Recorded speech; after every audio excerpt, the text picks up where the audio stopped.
الحمد لله رب العالمين والصلاة والسلام على أشرف الأنبياء والمرسلين نبينا محمد وعلى آله وصحبه أجمعين وبعد.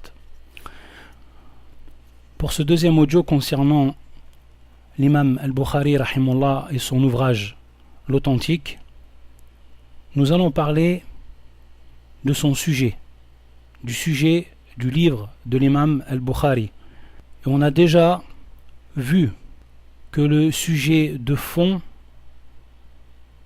le sujet principal, était de rassembler ce qui est authentique de la sunna du prophète sallallahu alayhi wa sallam, et donc de rassembler les hadiths qui vont être valides quant à leur authenticité auprès de l'imam al-Bukhari rahimahullah. Donc il va écarter tout hadith qui est faible, qui n'est pas authentique. Donc cela, c'est le sujet de base, et c'est également ce qu'on appelle shartuhu, c'est-à-dire sa condition, comme si donc il avait imposé comme condition que le hadith ou les hadiths qui seront présents dans ce livre seront tous authentiques suivant ces conditions d'acceptation, comme on va le voir un peu plus tard en détail, bi'idhnillah. Et c'est pour cela qu'il a appelé son livre Al-Jami'u Sahih Al-Musnad min Hadithi Rasulillah sallallahu alayhi wa sallam wa sunanihi wa ayyamihi. Mais il ne faut pas comprendre que l'imam al-Bukhari s'est contenté uniquement de rassembler des hadiths qui sont auprès de l'authentique et de les écrire dans un livre.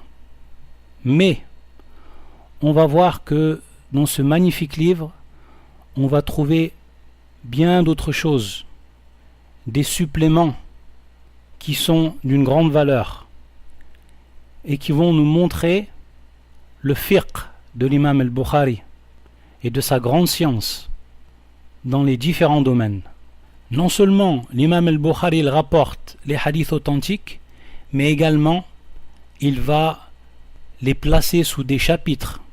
Et les titres de ces chapitres vont avoir comme bénéfice de comprendre quel est le fiqh que l'on retrouve à travers le hadith. Il va donc apparaître à travers le titre des chapitres de l'imam al-Bukhari dans son livre, son fiqh. Donc plusieurs questions de fiqh dans différents domaines. Et donc la compréhension est ce qu'on tire comme bénéfice du hadith ou des hadiths qui se trouveront sous ces chapitres. Et donc, suivant les chapitres, on va retrouver plusieurs hadiths, ou alors un seul hadith, ou même parfois un verset du Coran, qui va donc dans le sens de la question de fiqh étudiée. Pour ce qui est de la condition shart, la condition d'acceptation des hadiths qui seront présents dans l'authentique de l'imam al-Bukhari. Donc, shart al-Bukhari fi kitabihi, la condition d'acceptation, de validité de l'imam al-Bukhari des hadiths pour qu'il soit inclus dans son livre. Cette condition est la suivante: l'imam al-Bukhari il inclut dans son livre le hadith dont les rapporteurs de la chaîne de transmission sont fiables, dont les savants du hadith sont en accord sur sa fiabilité. Cette chaîne de transmission des rapporteurs aboutit à un compagnon, sans qu'il y ait aucune divergence entre ceux qui ont rapporté le hadith, c'est-à-dire les rapporteurs de la chaîne de transmission parmi les fiables, al-thiqat, c'est-à-dire aucune divergence entre eux pour ce qui est de ce hadith. Et l'isnad, la chaîne de transmission, ne comprend aucune coupure. Il n'y a aucune coupure, inqita', dans cette chaîne de transmission. c'est-à-dire donc qu'elle est reliée de bout en bout, muttasil. Et que ceux qui rapportent le hadith du sahabi, qu'ils soient deux ou plus, ou qu'il n'y ait qu'un seul rapporteur. Même s'il y a un seul rapporteur qui rapporte ce hadith du sahabi, du compagnon, du temps qu'il est fiable, alors l'isnad, la chaîne de transmission, est acceptée auprès de l'imam al-Bukhari, rahimahullah. Contrairement à certains qui ont avancé, à l'instar de Al-Hakim, Abu Abdillah, et qui ont dit que la condition requise était que celui qui rapporte le hadith du compagnon, il ne faut pas qu'il soit seul, c'est-à-dire accompagné d'un autre rapporteur. Donc, que le compagnon, son hadith soit rapporté par deux rapporteurs ou plus. Et cette condition n'est pas celle de l'imam al-Bukhari, car on trouve dans son authentique des hadiths où un seul rapporteur a rapporté le hadith du sahabi.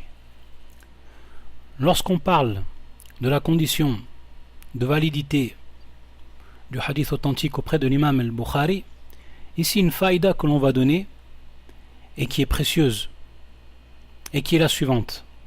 Il faut savoir que dans les chaînes de transmission où se trouvent donc les rapporteurs des hadiths, on trouve ceux qui ont rapporté beaucoup de hadiths, ce qu'on appelle al-mukthirun. Ils ont rapporté beaucoup de hadiths. Et ces gens-là sont des grands muhaddithin.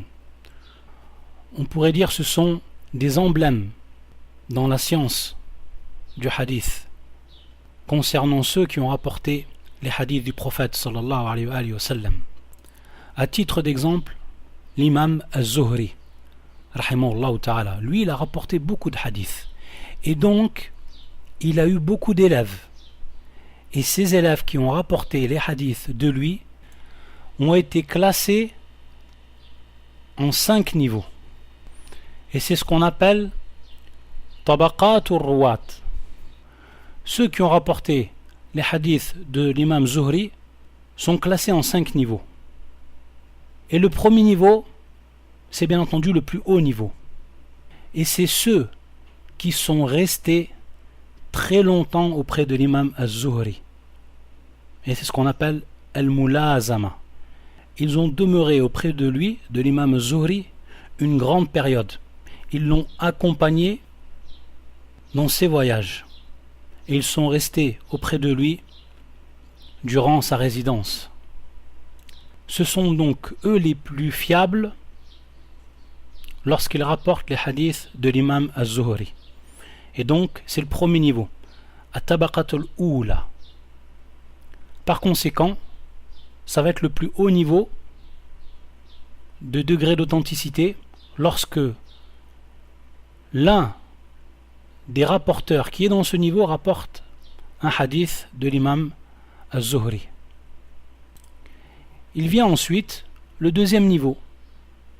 Et là, ce qui change, la période d'accompagnement de l'imam az-Zuhri a été bien plus courte comparée à ceux du premier niveau. Et ainsi de suite pour arriver au 5e niveau, et qui est le niveau le plus faible. Il faut savoir que l'imam al-Bukhari, rahimahullah, dans son authentique, il va rapporter uniquement ceux qui sont du premier niveau, par rapport à ceux que l'on a nommés comme al-mukthirun, à l'instar de l'imam az-Zuhri, mais il y en a d'autres également, comme l'imam Nafi' et ses élèves, comme l'imam al-A'mash et ses élèves, comme l'imam Qatada et ses élèves, et d'autres encore. Et Al-Hafidh ibn Hajar, il rappelle que l'imam al-Bukhari, il rapporte dans son authentique ceux qui sont du premier niveau parmi les élèves des mukthirin, comme l'imam Zuhri, l'imam Qatada et ceux qu'on a cités, Al-A'mash, etc. Et parfois il va rapporter ceux qui sont du deuxième niveau ta'liqan.